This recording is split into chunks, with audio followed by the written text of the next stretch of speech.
Hello, the Crow Hill Company have just released a brand new virtual instrument. They have sampled a Steinway World War II Victory Vertical piano. There's a really cool history behind it, but you can read that on their website and in the manual. The purpose of this video really is to decide, is this just another piano instrument or is it worth your money? Because it is not cheap. It starts off at £129 and full price will be £169. So we really need to work out if this is just another overpriced piano or if this is something worth your money. Now, it has a lot of really cool features, but one thing I want to show you before we actually jump into the plugin itself, the Crow Hill Company actually sent over some footage of them sampling this piano so you can see the setup, you can see all the microphones, and you can tell they've used some more vintage older microphones. They try to keep it period accurate, and there's cool tape reel and different effects that you will see as we get into the plugin. There's multiple mic positions, but not in the traditional way that you see them. A ton of different presets and a tons of little knobs for you to mess around with and play with. But that's some really cool behind the scenes footage. Let's now jump back and go into the plugin itself. So this is the UI. I absolutely love it. It's gorgeous. All their UIs are honestly have a premium feel to them, and a cool animation as well with the distance. It goes in and out and, spotlights it. The closer you are, opens up the room, the further you are. That's really cool. Little animation there as well. But let's quickly walk through the different features of this plugin before we dive into some samples. Of course, you heard some at the beginning of this video as well. Right at the top, you have all your presets, and you'll be happy to know there are tons and tons of presets there for you to mess with. So you don't have to mess with all the knobs to get a good sound. You can pick what might fit you best. You've got everything from an intimate upright to lost in a hall, squeeze keys, gain up, military drape. Plenty of choice there of presets. Let's back out of that. We'll stick with the one that loads, which is the vertical. Over here you have your mic positions. As I said, it's not traditional how they have them. You saw in the footage lots of mics all over the place. We have 4 collections: classical, intimate, heritage and 1940s, and then you kind of mix it from close to far. This is simply microphones using this knob. It would be nice to see a more traditional, maybe a raw layout as well, maybe a setting over here, a window where we can almost negate that and mix and match to our own liking, but I can understand what they're going for here. It's definitely unique and different. You also have a button here which inverts the left and right, and that works for all the different sources. Going down, you have Apparatus as well, so you have the actual source audio, and then you have another layer of audio as well, for everything from vintage, modern tape, cassette, old radio, bad wiring, static vinyl, vinyl skip, and damaged. That's like an extra layer of audio over the top of the sound, and I feel they don't sit well together until you mix in some of the stuff here on the right, specifically the tape reel. Absolutely love this, and some modeling as well. So this is like it's sounding out of an old radio or an amplified overloaded capsule. Different bits and bobs there. Of course, you have your tape. This is a really, really fun thing to mess with, which we will do shortly. You have IPS as well, standing for inches per second, and that can control soft clip. You can do it for 15 to 30, and then all these different settings here affect that. I highly recommend looking at the manual. It's very concise in there as well. Although the one thing I don't know, when you click this, it turns red. I don't know if that turns it off or on, but it does mention it in the manual. I will play both and we'll see what happens there. You also have this stop start feature as well, the tape, so you can go turn it on, turn it off, and it does that sort of sound as well. In the effects panel, we have this fractals window mixy thingy-bob, which is really cool and kind of consistent with our other libraries. It's like a fancy delay sort of thing with fractures and bits and bobs, and then you have your normal delay. Below that, reverb, which we are going to actually turn off for now while we go through the mic positions. Master, we have a little bit of EQ, some saturation and some compression. You can change these around as well if the EQs before or after compression and saturation, kind of mix them around. There's also pre or post for your saturation and compression. Nice to see. Now back here we have a velocity curve. You can affect it, although I kind of wish I could drag it. The lower end on this, I'm just going to say this off the bat, I feel like I want it to be quieter and I want it to be loud at both ends. I feel I wish there was a bit more. But I'll let you judge it yourself. You also have pedal, resonance, mechanic, and release. Little effects and sounds there in the background.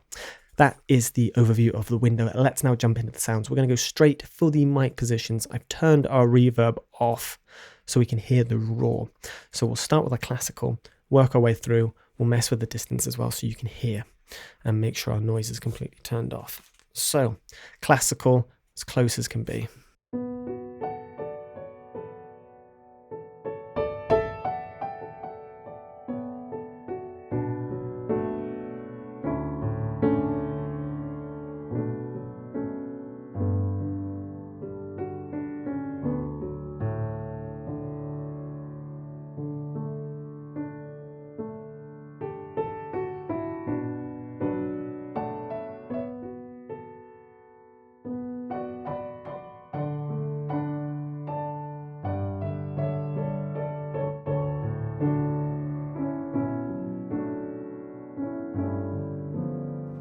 To me, it's a little bit on the quiet side. I'm going to just add some volume to it.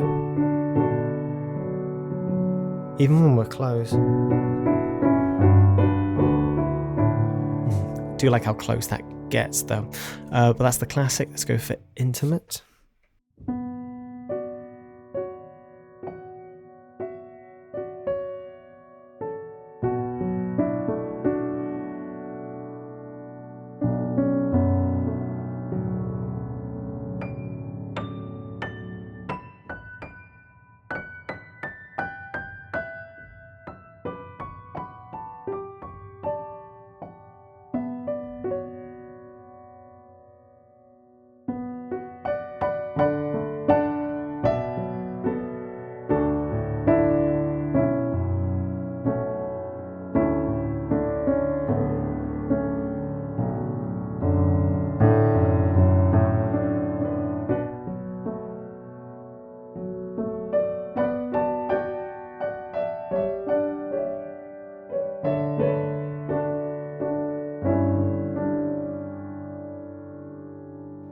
Heritage.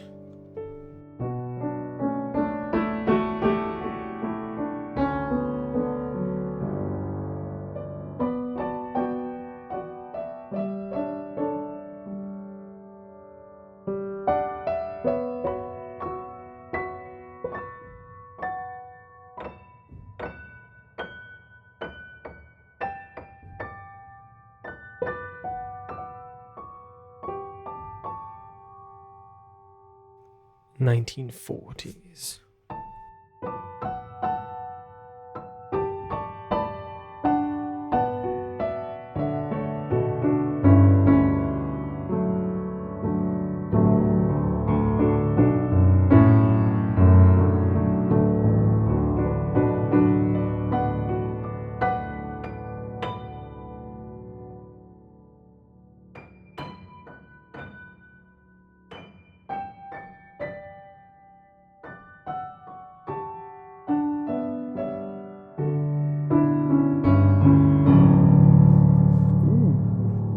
Quite like the, I won't call it distortion, but the sound of the 1940s one. It sounds like an upright, which is good.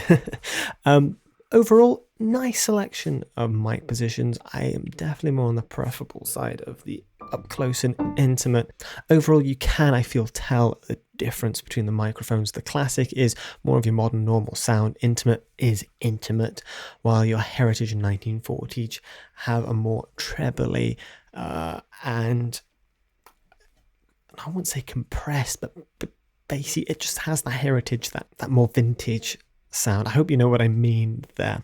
But that's your micro positions and distance knob. Let's now mix in some of this apparatus. So that's vintage, it's hiss, and as I did say earlier, personally I don't feel it mixes very well, but it's when we jump into our tape reel that it becomes more apparent. But we'll skip through these different sounds just so you can hear them. They are what they say on the tin, in all honesty. And they're, as I said, just a separate layer. They don't actually affect the original sound source.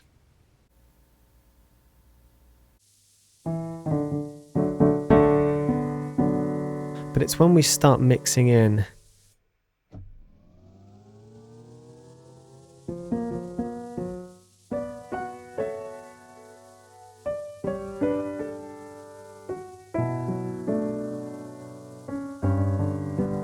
that it comes together, and I just love the tape sound from this library. It sounds legitimately like a tape reel.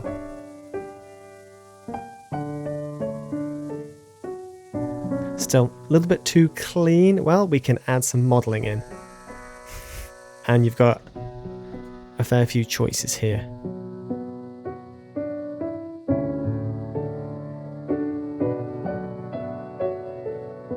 And you can mix that into your liking.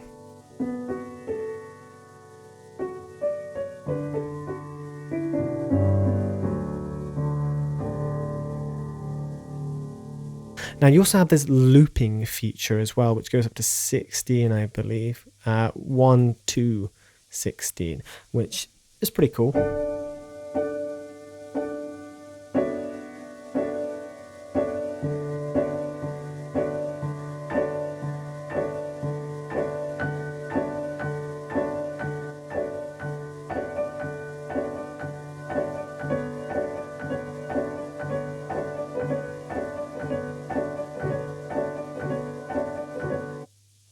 And that just turns it on or off for your loops, so you don't just have it going on indefinitely.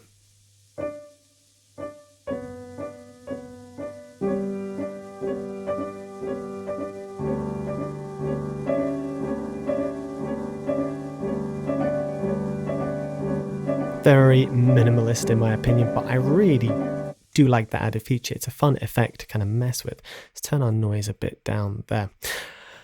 IPS, you can turn this on and add just a little bit more distortion, which works nicely when we mix this in.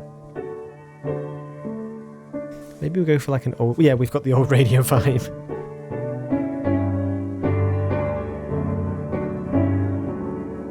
So you can go from quite a normal everyday piano to something a little bit more vintage, a bit more heritage. I think vintage was the right word I used there.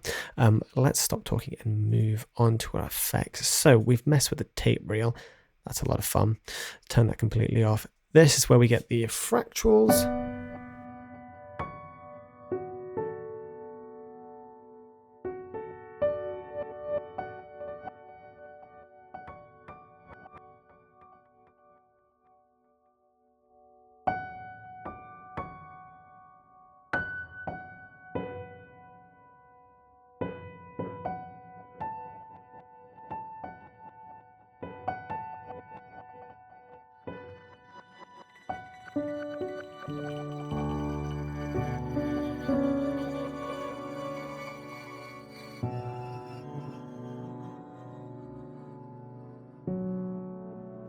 And you've got unison, minor, major, fourths, fifths, octaves, so you can choose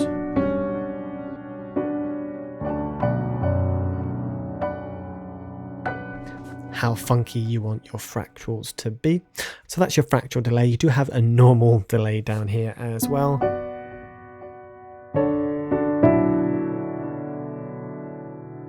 And you can make it sound aged if you really want. Mix that in a little bit more.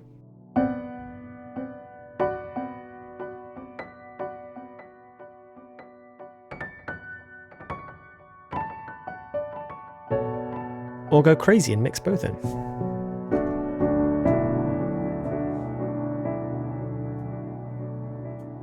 With some reverb.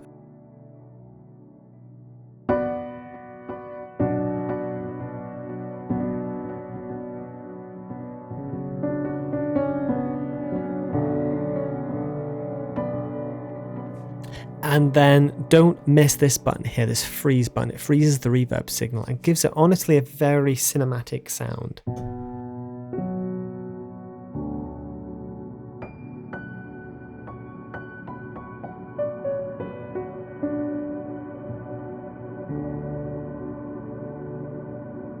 That's not a button you should miss, and definitely adds a beautiful effect, a very cinematic effect. Moving on to our mastering, there is low pass, high pass, filters.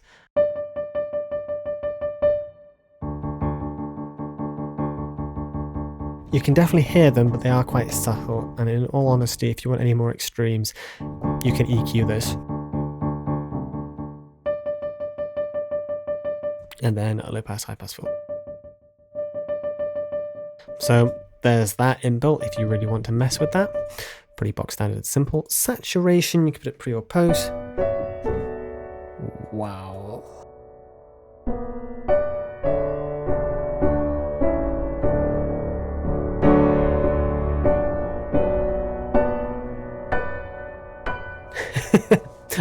And if you really want to,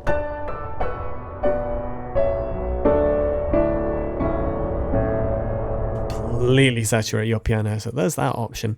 I actually really do like the compression. It does add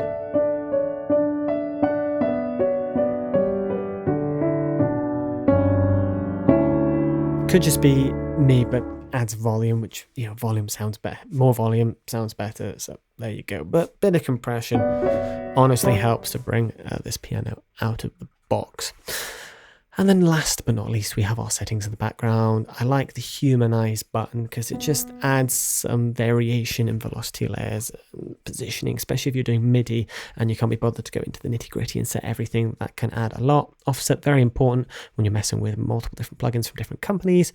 Dynamic range. And then the all important pedal noise. It's a lot quieter than I find on a lot of companies, but you can hear it. That is 100%. I have turned my volume up. Resonance, that's to do with the pedals resonance, so that affects that.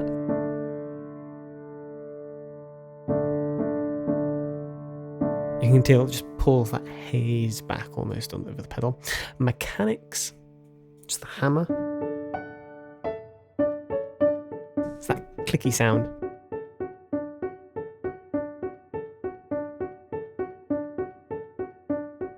And then you have release, which just controls the volume of the piano, redampening the strings.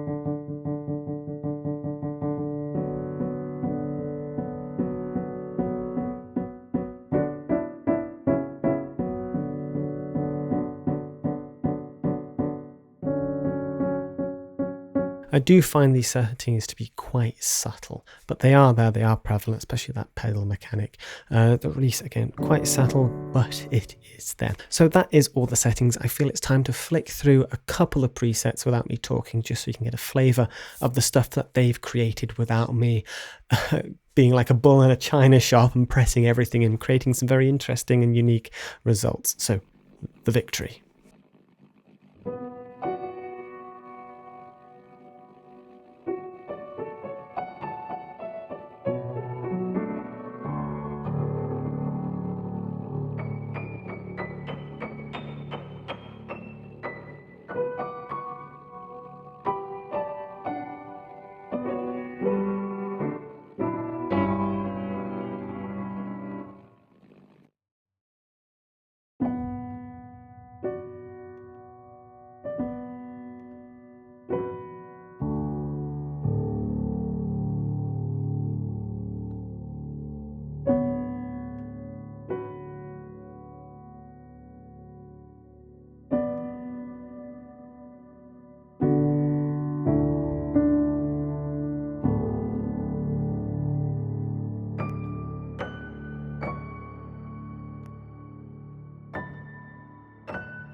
So overall, what do I think? I've given you a taster. There are a couple of different presets. There are plenty more.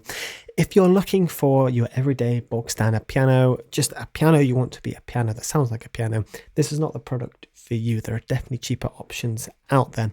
This is a more adventurous piano. Yes, it has your bog standard piano, intimate, upright, the vertical, and a couple of nice different mic positions to go with it as well. It's definitely in your face and intimate. I like the character that comes out at the bottom of the top, although I wish the range of it dynamically was a bit wider. I feel I could go quieter down here, and even though I'm playing super softly, it doesn't sound like I'm playing super softly. And again, forte. Actually, I take that back. It's just the low end. I'm really wishing just an extra dynamic layer down at the bottom.